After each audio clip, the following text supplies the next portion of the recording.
Hello दोस्तों, स्वागत है आपका संकल्प एकेडमी के टेलीग्राम चैनल के साथ साथ यूट्यूब चैनल पे। आज ये हमारा एनसीईआरटी सार संग्रह का 5वां नंबर का सेशन होने वाला है। इससे पहले ऑलरेडी 4 सेशन हमारे यूट्यूब चैनल पे अपलोड किए जा चुके हैं। सभी लोग जाकर एक बार उस वीडियो को जरूर देखिएगा। और ये लेटेस्ट संस्करण है, इससे ये 2024 का संस्करण है। और ये 2024 वाला बुक का जो है कि आपको यूट्यूब पे अभी तक कोई वीडियो नहीं बनाया है। ये पहला चैनल है जिसपे आपको सारा वीडियो जो है कि आपको क्रम वाइज मिल रहा है। अभी पॉलिटी चल रहा है, पॉलिटी के बाद जो है कि आने वाले समय में हिस्ट्री, ज्योग्राफी, पॉलिटी के हो ही गया।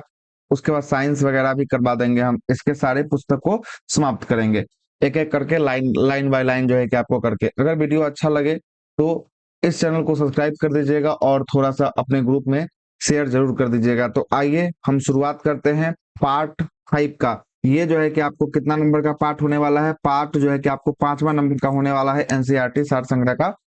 यहाँ से छोड़े थे, वित्त आयोग से चर्चा करनी है। वित्त आयोग फाइनेंशियल कमीशन से चर्चा करनी है। कमीशन से यहीं से चर्चा करते हुए चर्चा को आगे बढ़ाते हैं। तो आइए इस क्लास की शुरुआत यहीं करते हैं। वित्त आयोग की चर्चा भारतीय संविधान के अनुच्छेद नंबर 280 में है, आपको पता होना चाहिए। आते हैं वित्त आयोग की बात करेंगे। वित्त आयोग की संरचना की बात करेंगे। वित्त आयोग में जो है कि आपको अध्यक्ष अध्यक्ष जो है कि आपको सार्वजनिक कार्य का अनुभव रखने वाला व्यक्ति होता है। इसके सदस्य जो है कि आपको उच्च न्यायालय के सभी न्यायाधीश की योग्यता रखने वाले व्यक्ति होते हैं। सदस्य की बात करेंगे, सरकार के वित्त एवं लेखाओं को ज्ञान रखने वाला व्यक्ति भी इसमें होता है। और वित्तीय और प्रशासनिक मामलों का अनुभव रखने वाले व्यक्ति को भी इसके सदस्य चुने जाते हैं। और आर्थिक मामलों पर जो है कि विशेषज्ञ व्यक्तियों को भी इसके अंदर जो है कि आपको चुने जाते हैं। आइए जरा इसकी आगे की बात करते हैं हम लोग। आइएगा, वित्त आयोग वित्त आयोग द्वारा की गई सिफारिश संसद सदन में जो है कि आपको कौन रखता है, समीक्षा कौन रखता है? तो भारत का राष्ट्रपति जो है कि आपको संसद के सदन में ये इसका वित्त आयोग का सिफारिश को रख पाता है। भारत में वित्त आयोग का गठन किस अनुच्छेद के अंतर्गत हुआ है? तो वित्त आयोग का गठन अनुच्छेद नंबर 280 के अंतर्गत जो है कि वित्त आयोग का गठन किया गया है। वित्त आयोग का कार्यकाल कितने वर्षों का होता है? तो वित्त आयोग का कार्यकाल जो है कि आपको 5 वर्षों का होता है। चलेगा। वित्त आयोग के अध्यक्ष के अतिरिक्त कुल अन्य सदस्य कितने होते हैं? तो वित्त आयोग में अध्यक्ष होते हैं 1 प्लस 4 सदस्य होते हैं। टोटल की बात करेंगे, टोटल होती है इनकी संख्या 5 होती है। पहला वित्त आयोग जो है कि आपको याद रखिएगा, पहला केसी नियोगी के नेतृत्व में आया था। गठन इसका जो है कि 1951 में किया गया था। और ये अध्यक्ष कौन थे? केसी नियोगी थे। दूसरा का के संथानम थे। तीसरा वित्त आयोग का अध्यक्ष जो है कि आपको ए के चंदा थे। चौथा का जो है कि आपको डीपीवी राज मन्नार थे। पांचवा का जो है कि महावीर त्यागी थे। छठा का ब्रह्मानंद रेड्डी थे। सातवां का जे एम सेटल थे। आठवां का वाई बी चौहान थे। नौवां की बात करेंगे, नौवां वित्त आयोग का के पी साल्वे जो है कि नौवां के थे। और 10वां की बात करेंगे, केसी जो है कि पंथ 10वां के थे। 11वां जो है कि एम जो है कि खुसरो 11वें के वित्त आयोग के थे। 12वें का सी रंगराजन 12वें के थे। 13वें की बात करेंगे, विजय केलेकर 13वें के थे। और 14वें वित्त आयोग की बात करेंगे, वाई बी रेड्डी जो है कि आपको 14वें के थे। और 15वें वित्त आयोग वर्तमान में चल रहा है, इसका जो है कि कौन थे? एनके सिंह है, जो 2026 तक चलेंगे। और 2026 के बाद 16वें वित्त आयोग का गठन कर दिया गया है और अरविंद पनगड़िया को बनाया गया है, जो आगे 2026 से अगले 5 सालों के लिए जो है कि आपको नेतृत्व करने वाले हैं। आइएगा आगे बढ़ते हैं। भारत में प्रथम वित्त आयोग का गठन वर्ष 1951 में किया गया, जिसके अध्यक्ष कौन थे? केसी नियोगी साहब जो है कि इसके अध्यक्ष जो है कि आपको थे। आगे आते हैं। आगे है, केंद्र एवं राज्य के बीच जो है कि मध्य वित्तीय संबंधित संबंध का जो है कि किसकी संस्तुति का निर्धारण होता है? तो वित्त आयोग के द्वारा जो है कि आपको संस्तुति का निर्धारण किया जाता है। वित्त आयोग का मुख्य कार्य केंद्रीय करों में राज्यों का भाग या हिस्सा केंद्र द्वारा राज्यों के दी जाने वाली जो है कि वित्तीय सहायता का निर्धारण करना, ये वित्त आयोग का काम होता है। केंद्र एवं राज्य के मध्य जो है कि आपको वित्तीय फाइनेंशियल विवादों का समाधान किस संस्था के द्वारा किया जाता है? तो वित्त आयोग के द्वारा किया जाता है। केंद्र के सामयिक निधि से राज्यों को राजस्व की सहायता हेतु अनुदान देने वाला सिद्धांत अनुशंसा प्राधिकरण कौन करता है? तो ये वित्त आयोग करता है। आगे आते हैं। समान रूप से भारत में जो है कि प्रति 5 वर्ष बाद वित्त आयोग की जो है कि नियुक्ति केंद्रीय अनुदान और संघ के राजस्व में राज्यों का जो है कि अंश का निर्धारण करने के लिए किया जाता है। भारत का संचित निधि की बात करेंगे। संचित निधि से राज्यों का जो है कि राजस्व सहायता अनुदान को कौन जो है कि आपको विनियमित करता है? तो वित्त आयोग जो है कि आपको करता है। 15वें वित्त आयोग के सिफारिश के अनुसार केंद्रीय करों के विभाज्य पूल की जो है कि आपको पूल में राज्यों का हिस्सा का दर क्या दिया गया था? तो 41% जो है कि आपको दिया गया था। आगे आते हैं, वर्ष 2021 से 26 के लिए केंद्रीय करों के विभाज्य पूल में राज्यों की हिस्सेदारी हेतु निर्धारित मापदंडों को दो नए मापदंड शामिल किए गए थे। एक था जनसांख्यिकी प्रदर्शन और दूसरा था कराधान प्रयास जो है कि आपको शामिल किया गया था, है ना। ऋत्विक जो है कि रंजन पांडे को 16वें वित्त आयोग के सचिव जो है कि आपको नियुक्त किया गया है। ऋत्विक रंजन पांडे को 16वें वित्त आयोग के सचिव क्या किया गया है, नियुक्त जो है कि आपको कर दिया गया है। अगला आयोग का नाम है नीति आयोग। आइएगा नीति आयोग के बारे में जरा देख लेते हैं। नीति आयोग, नीति आयोग की बात करेंगे। योजना आयोग की स्थापना कब हुई, तो योजना आयोग की स्थापना जो है कि 15 मार्च 1950 को योजना आयोग का गठन किया गया।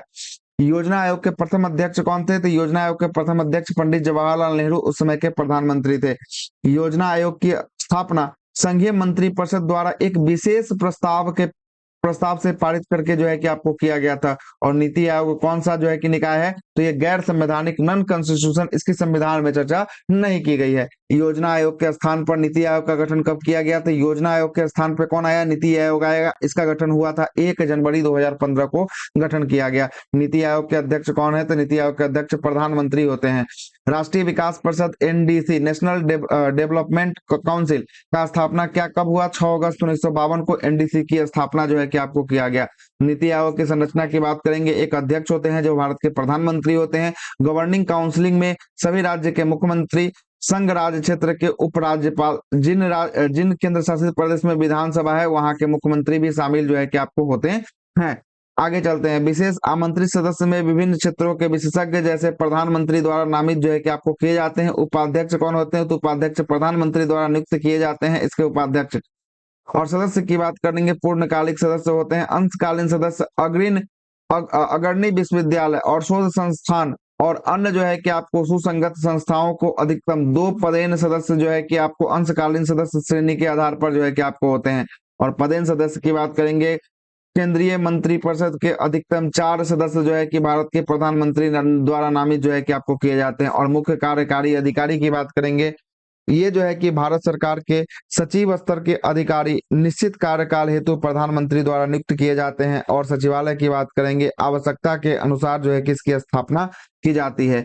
विशिष्ट मुद्दे और ऐसे आकस्मिक मामले जिनका संबंध एक से अधिक राज्य या क्षेत्र से हो को देखने के लिए क्षेत्रीय परिषद या जो है कि परिषदें विशिष्ट कार्यकाल के लिए जो है कि आपको बनाई जाती है। नीति आयोग का उद्देश्य क्या है, आर्थिक नियोजन और नीति निर्माण से राष्ट्रीय सुरक्षा को जो है कि आपको सुनिश्चित करना इसका मुख्य रूप से उद्देश्य है। आगे आते हैं। राष्ट्रीय विकास परिषद के अध्यक्ष कौन होते हैं, तो राष्ट्रीय विकास परिषद के अध्यक्ष भारत के प्रधानमंत्री साहब जो है कि आपको होते हैं। नीति आयोग के उपाध्यक्ष को भारत सरकार का वरीयता क्रम में कौन सा दर्जा दिया गया है, तो भारत सरकार के कैबिनेट मंत्री के समान जो है कि आपको माना गया है नीति आयोग के उपाध्यक्ष को। आगे आते हैं। नीति आयोग तथा राज्य सरकारों के मध्य जो है कि समन्वयकर्ता का कार्य कौन करता है, तो राष्ट्रीय विकास परिषद जो है कि आपको करता है। राष्ट्रीय भारत परिवर्तन संस्थान नीति आयोग का गठन जो है कि 1 जनवरी 2015 को किया गया। ये इसका पूर्ववर्ती संस्था, किसका पूर्ववर्ती संस्था था, ये तो योजना आयोग का था। आधिकारिक क्षेत्र भारत सरकार के अधिकार के अंतर्गत आता है। मुख्यालय नई दिल्ली में है। अध्यक्ष प्रधानमंत्री होते हैं। उपाध्यक्ष डॉक्टर सुमन बेरी वर्तमान में है। मुख्य कार्यकारी अधिकारी जो है कि बीवीआर सुब्रमण्यम में भी है। और वेबसाइट जो है कि नीति.gov.in होने वाला है। आगे आते हैं। योजना आयोग ने संघ का स्थान ले लिया और हमारा देश अनेक जो है कि एकल जो है कि प्रणाली के तहत कार्य कर रहा है। इसका संबंध किससे है, तो के संथानम से इसका संबंध जो है कि आपको होने वाला है। वरीयता क्रम की बात करेंगे, पहले स्थान पे राष्ट्रपति, दूसरे स्थान पे उपराष्ट्रपति, तीसरे स्थान पे प्रधानमंत्री, चौथे स्थान पे अपने अपने राज्यों के जो है कि राज्यपाल, 5वें स्थान पे पूर्व राष्ट्रपति, 5 के कमे स्थान पे जो है कि उप प्रधानमंत्री, 6 पे भारत के मुख्य न्यायाधीश और लोक सेवा के अध्यक्ष, 7वें स्थान पे संघ के कैबिनेट मंत्री एवं अपने अपने राज्यों के मुख्यमंत्री। उपाध्यक्ष नीति आयोग के पूर्व प्रधानमंत्री, राज्यसभा और लोकसभा के विपक्ष का नेता। 7 के क में देख करेंगे, 7 के क में भारत रत्न सम्मानित व्यक्ति होने वाले हैं। 8 में अपने अपने राज्य के बाहर के राज्यपाल होने वाले हैं। 9 की बात करेंगे उच्चतम न्यायालय के न्यायाधीश और 9 के क में अध्यक्ष संघ लोक सेवा आयोग और मुख्य चुनाव आयुक्त भारत के नियंत्रक महालेखा परीक्षक, और 10 की बात करेंगे 10 में राज्यसभा के उपसभापति जो है कि आपको होने वाले हैं।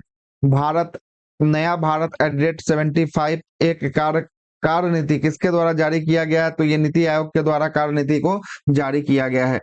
आगे आते हैं, अगला कौन है? अगला है चुनाव आयोग, शायद होने वाला है इलेक्शन कमीशन, निर्वाचन आयोग। चलते हैं, निर्वाचन आयोग की बात करेंगे। राजनीतिक दल या राष्ट्रीय या क्षेत्रीय दल की मान्यता देने का अधिकार किसको प्राप्त होता है? तो देने का अधिकार ये निर्वाचन आयोग को प्राप्त होता है। भारत का मुख्य निर्वाचन आयुक्त का पदावधि कितना होता है? 6 वर्ष या 65 वर्ष, जो आयु पूरा पहले हो जाए, मतलब या 6 साल कर लीजिए या 65 साल कर लीजिए, जिसमें आपका आयु पहले होगा वही आपका रिटायरमेंट होगा। आगे आते हैं, भारत का मुख्य जो है कि चुनाव आयुक्त को किसके द्वारा नियुक्त किया गया? तो भारत का मुख्य चुनाव आयुक्त को भारत के राष्ट्रपति द्वारा नियुक्त किया जाता है। दिसंबर 2023 में पारित मुख्य चुनाव आयुक्त एवं अन्य चुनाव आयुक्त अधिनियम 2023 के अनुसार अब मुख्य चुनाव आयुक्त और चुनाव आयुक्तों की नियुक्ति चयन समिति के सिफारिश में के आधार पर राष्ट्रपति ही करेंगे। चयन समिति में प्रधानमंत्री, केंद्रीय मंत्रिमंडल के एक मंत्री, लोकसभा के विपक्ष का नेता या सबसे बड़े दल का नेता शामिल होगा। यह अधिनियम निर्वाचन आयुक्त की सेवा शर्तें कार्य संचालन अधिनियम 1991 का स्थान लेगा। कौन वाला 1991 का स्थान लेगा? 2023 वाला जो है कि आपको स्थान लेगा।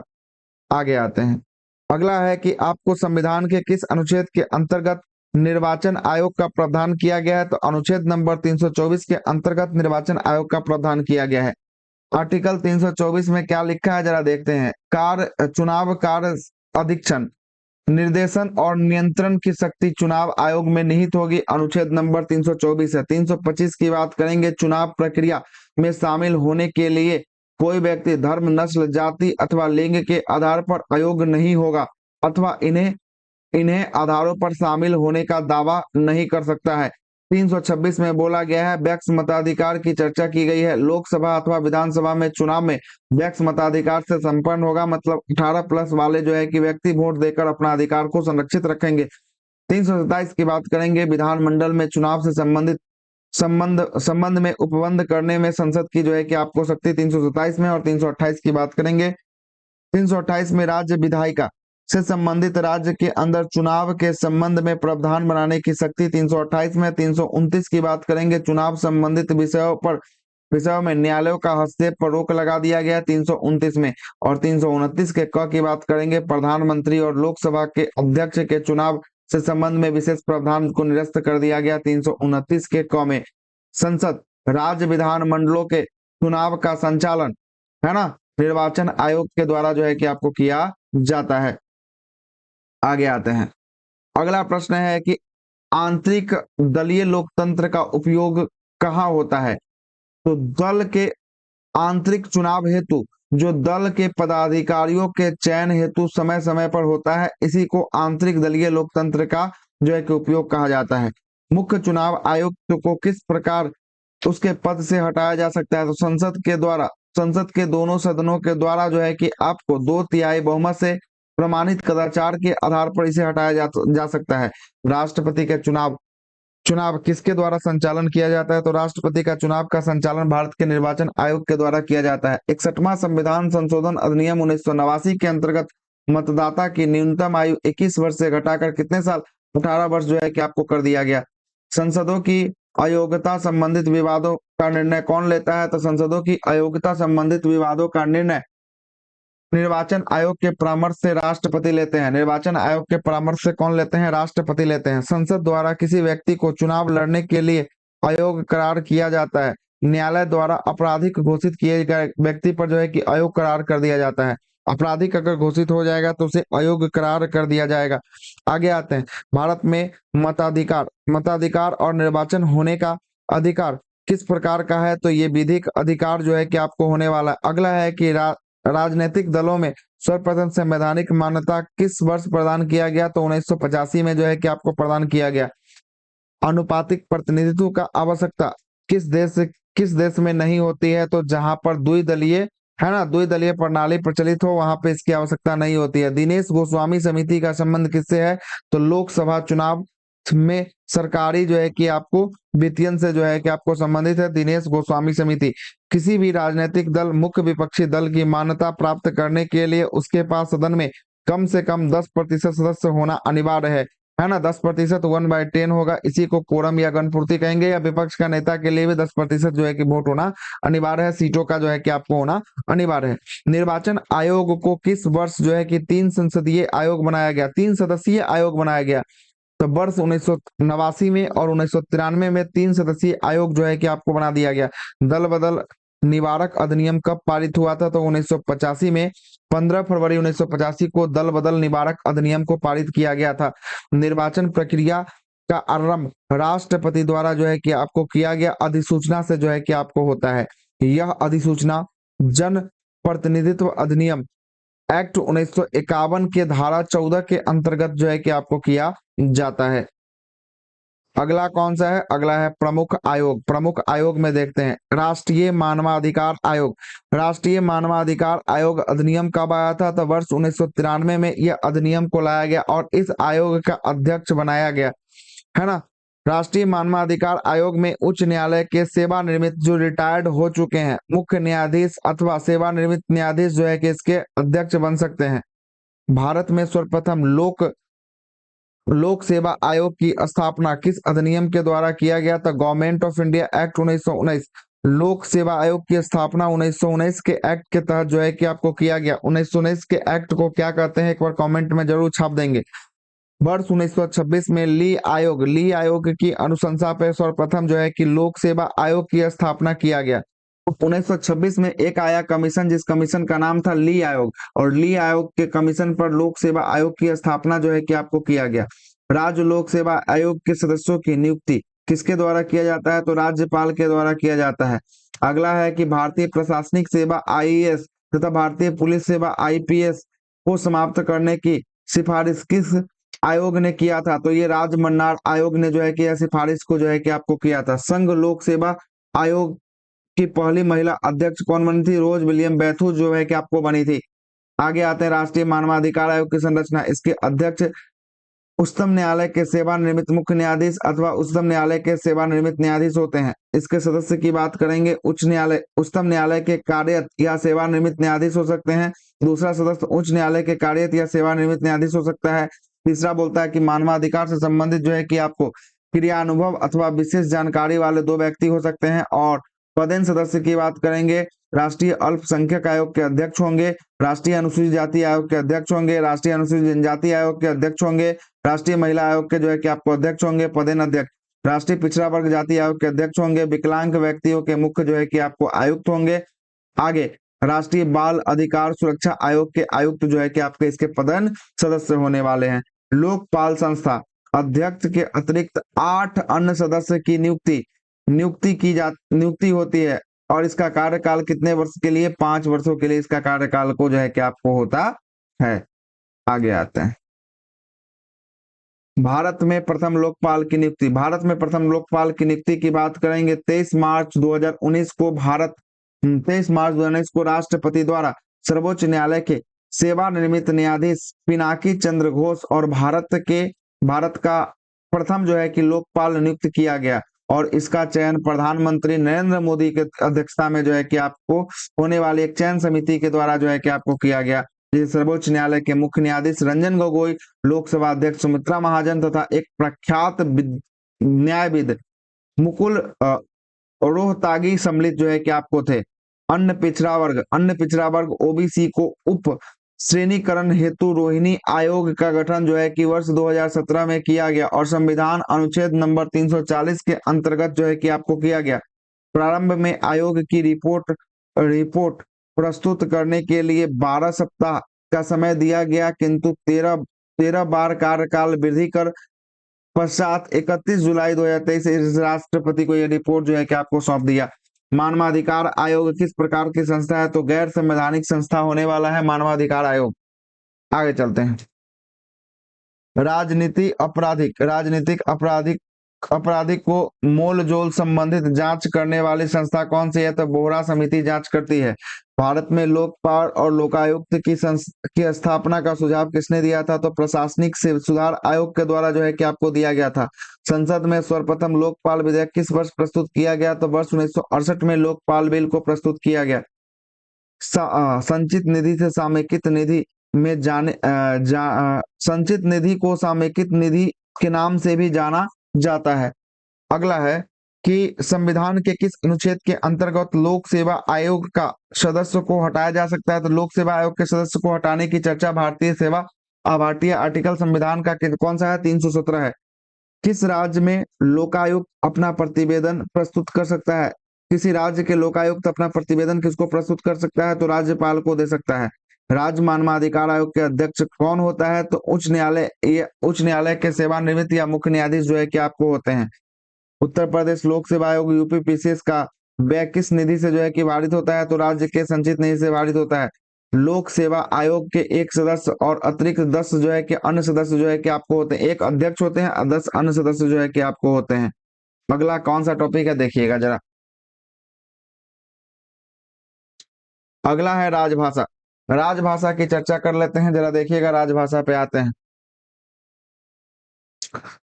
भारतीय संविधान के अनुच्छेद नंबर 344 के अंतर्गत प्रथम राजभाषा आयोग को गठन किया गया। अनुच्छेद नंबर कौन सा है? 344 में राजभाषा आयोग का गठन करने की बात कही गई है और इसका गठन वर्ष 1955 में किया गया। बीजी खेर की अध्यक्षता में इसका गठन जो है कि आपको किया गया है ना।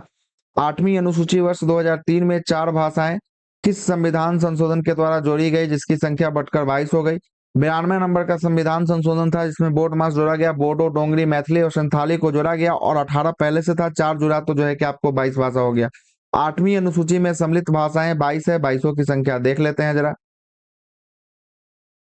असमिया, हिंदी, कोंकणी, मराठी, पंजाबी, तमिल, डोंगरी, संथाली है ना। उसका बोडो, तेलुगु, संस्कृत, नेपाली, मलयालम, कन्नड़, बांग्ला, गुजराती, कश्मीरी, मणिपुरी, ओडिया, सिंधी और उर्दू है ना, और मैथिली, ये सब जो है कि आपको क्या था? तो ये सब जो है कि आपको संविधान के 8वीं अनुसूची में 22 भाषाओं का जिक्र है, जो 22 भाषा हमने आपको अभी पढ़ के सुनाया है। आगे आते हैं।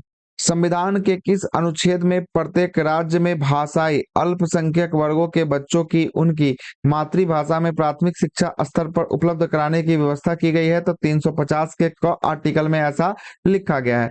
मैथिली भाषा संविधान की 8वीं अनुसूची में किस वर्ष शामिल किया गया था? तो ये जो है कि आपको मैथिली को 2003 में जो है कि आपको शामिल किया गया था। बोडो, डोंगरी, मैथिली और संथाली है ना। और इसके लिए कौन सा था? बोडो, डोंगरी, मैथिली, संथाली के लिए था। बोडो, डोंगरी, मैथिली, संथाली के लिए जो है कि 92 नंबर का संविधान संशोधन था।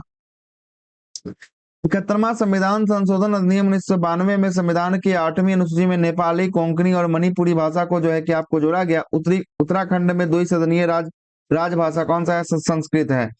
आगे आते हैं। राष्ट्रीय संस्कृत संस्कृत खंडपीठ कहाँ स्थित है? तो तिरुपति, आंध्र प्रदेश में स्थित है। याद रखिएगा, मोस्ट वीवीआई क्वेश्चन है। राष्ट्रीय संस्कृत जो है कि आपको विद्यापीठ कहाँ स्थित है? तिरुपति, आंध्र प्रदेश में स्थित है। अब तक 6 भाषाओं को शास्त्रीय भाषा का दर्जा मिल चुका है। 6 भाषा में पहला भाषा है तमिल। तमिल को वर्ष 2004 में मिला है। एनटीपीसी फेवरेट क्वेश्चन है। एनटीपीसी जो रेलवे का एग्जाम होता है उसमें धड़ल्ले से ये क्वेश्चन पूछा गया पिछली बार। तमिल को 2004 में, तेलुगु को 2008 में, मलयालम को 2013 में, संस्कृत को 2005 में, कन्नड़ को 2008 में और उड़िया को 2014 में जो है कि आपको दिया गया। सबसे अंतिम में कौन था? तो ये उड़िया था, जिसको 2014 में जो है कि आपको शास्त्रीय भाषा का दर्जा मिला था। बोडो, डोंगरी, मैथिली और संथाली, इन 4 भाषाओं को 92वां संविधान संशोधन 2003 के तहत संविधान में क्या किया गया? जोड़ा गया 8वीं अनुसूची में। आगे आते हैं। राजभाषा संबंधित प्रमुख अनुच्छेद। अनुच्छेद नंबर 343 संघ की राजभाषा जो है कि आपको हिंदी और लिपि देवनागरिक होगी, इसकी चर्चा है। 344 में राजभाषा का संसदीय आयोग और समिति का वर्णन किया गया है। संसदीय आयोग बनेगा और समिति बनेगा। 345 की बात करेंगे, राज्य में राजभाषा अथवा जो है कि आपको राजभाषाएं। 346 की बात करेंगे, एक राज्य से दूसरे राज्य अथवा एक राज्य में संघ के बीच जो है कि विवादों के लिए राजभाषा होगा 346 में। और 347 की बात करेंगे, किसी राज्य के जनसंख्या के एक समूह द्वारा बोली जाने वाली जो है कि भाषा संबंधित प्रावधान किया गया है 347 में। 348 की बात करेंगे, 348 में सर्वोच्च न्यायालय अथवा उच्च न्यायालय के साथ ही जो है कि अधिनियमों और विधेयकों का प्रयोग किए जाने वाली भाषा जो है कि आपको का प्रयोग किया गया 348 में। और 349 भाषा से संबंधित कुछ नियम अधिनियम करने के लिए विशेष प्रक्रिया 349 में है। और 350 की बात करेंगे, शिकायत निवारण के लिए प्रयुक्त भाषा, जिस जिस लैंग्वेज में शिकायत करिएगा उस लैंग्वेज की बात किया गया है। 350 का ए में है, प्राथमिक स्तर पर मातृभाषा में शिक्षण के लिए सुविधा। और 350 के बी में की बात करेंगे, बी में है भाषाई अल्पसंख्यक के लिए जो है कि विशेष प्राधिकार है। और 351 की बात करेंगे, हिंदी भाषा का विकास के लिए जो है कि आपको विनिर्देशन जो है कि आपको 351 में है। वर्ष 1957 में प्रथम जो है कि राजभाषा संयुक्त समिति की अध्यक्षता का गठन किया गया, पंडित जो गोविंद वल्लभ पंत के नेतृत्व में किया गया। और भारत की राजकीय भाषा संबंधित प्रावधानों में संशोधन संशोधन किस प्रकार हो सकता है, तो संसद से कम 2/3 बहुमत से पारित करके जो है कि आपको हो सकता है। सिंधी भाषा 8वीं अनुसूची में किस संविधान संशोधन के तहत जोड़ा गया, तो 21वां संविधान संशोधन था 1967 में, ये जो है कि आपको जोड़ा गया। संविधान की 8वीं अनुसूची में सम्मिलित भाषाओं में कौन सी दूसरी सर्वाधिक बोले जाने वाली भाषा है, तो बांग्ला सबसे अधिक जो है कि आपको बोले जाने वाली भाषा देखने को मिलेगा। आगे आते हैं, पंचायती राज एवं नगर पालिका बहुत इंपॉर्टेंट टॉपिक है बीपीएससी के नेतृत्व में। बीपीएससी से एक प्रश्न जो है कि आपको निकाल लेता है पंचायती राज से। पंचायती राज किस सूची का विषय है, तो पंचायती राज राज्य सूची का जो है कि आपको विषय होने वाला है पंचायती राज। अगला है कि संविधान के 73वें संविधान संशोधन द्वारा पंचायतों को निर्दिष्ट किए जाने वाले कार्य की जो है कि अनुसूची को वर्णित कहाँ है, तो संविधान की 11वीं अनुसूची में ऐसा जो है कि आपको वर्णित देखने को मिलेगा।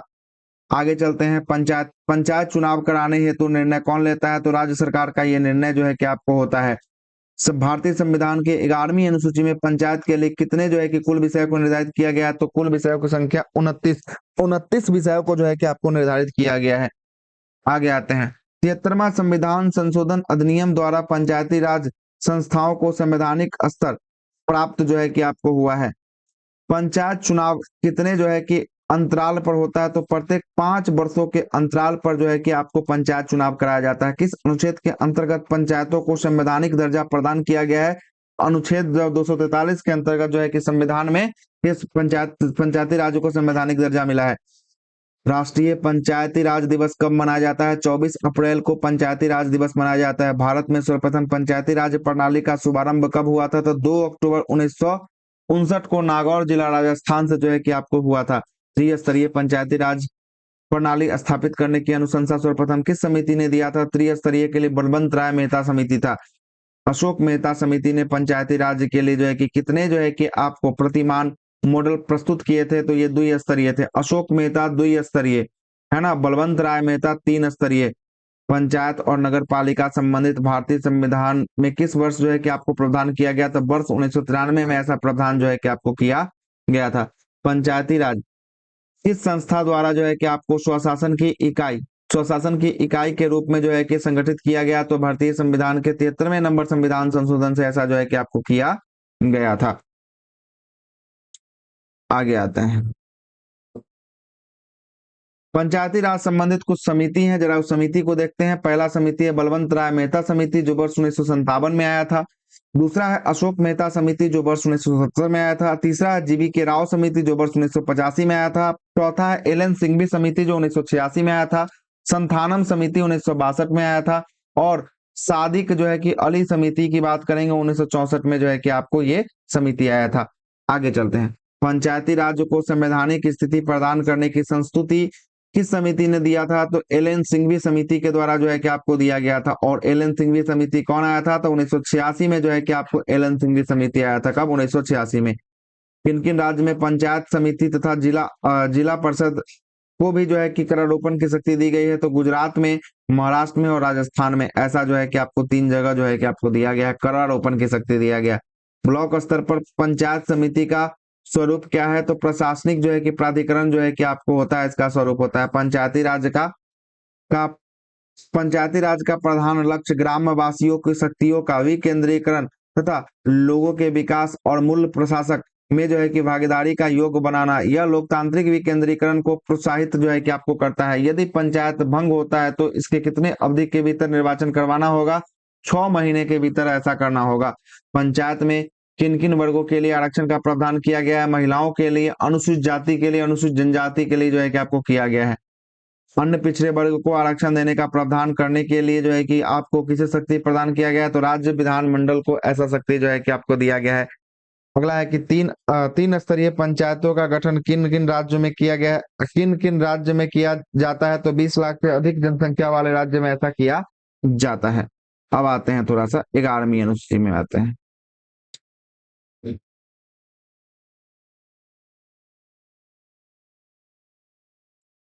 संविधान की 11वीं अनुसूची की बात करेंगे। इसे पंचायत की शक्ति का उत्तरदायित्व तो निर्धारण किया गया है। इस सूची में 29 विषय कार्य क्षेत्र को रखा गया है और इसमें 73वां संविधान संशोधन अधिनियम 1992 के तहत इसे जोड़ा गया है 11वीं अनुसूची को। और ये 12वीं अनुसूची, इसमें नगर पालिका की शक्ति उत्तरदायित्व के बारे में बताया गया है। इसमें 18 विषय कार्य क्षेत्र हैं और इसे 74वां संविधान संशोधन अधिनियम 1992 के तहत जो है कि आपको जोड़ा गया। 73वां संविधान संशोधन अधिनियम में ग्राम पंचायतों में महिलाओं को 33% सीटों पर आरक्षण देने की बात जो है कि आपको कही गई है। आगे आते हैं, विभिन्न राज्यों में पंचायती स्तर कैसे कैसे हैं, जरा उसको भी देख लेते हैं। देखिएगा, पंचायत का स्तर संस्थान है ना, और जो है कि आपको एक स्तरीय, द्वि स्तरीय, तीन स्तरीय। जहां पे एक स्तर है वहां पे ग्राम पंचायत, जहां पे द्वि स्तरीय है वहां पे जो है कि ग्राम पंचायत और पंचायत समिति, और जहां पे तीन स्तरीय है वहां पे ग्राम पंचायत, पंचायत समिति और जिला परिषद। द्वि स्तरीय में जो है कि आपको जिला परिषद नहीं होता है। पहली स्तरीय में ग्राम पंचायत, दूसरी स्तरीय पंचायत, ग्राम पंचायत और पंचायत समिति, और तीसरा स्तरीय में जो होगा उसमें ग्राम पंचायत, पंचायत समिति और जिला परिषद तीनों होगा। राज्य की बात करेंगे, एक स्तरीय जहां जहां लागू है यहां से प्रश्न पूछता है, दरोगा भी पूछ चुका है,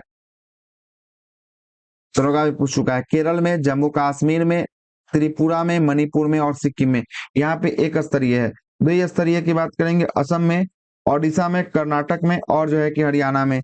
और तीन स्तरीय उत्तर प्रदेश, बिहार, महाराष्ट्र, आंध्र प्रदेश, हिमाचल प्रदेश, पंजाब, गुजरात, तमिलनाडु, राजस्थान, मध्य प्रदेश में जो है कि आपको लागू है।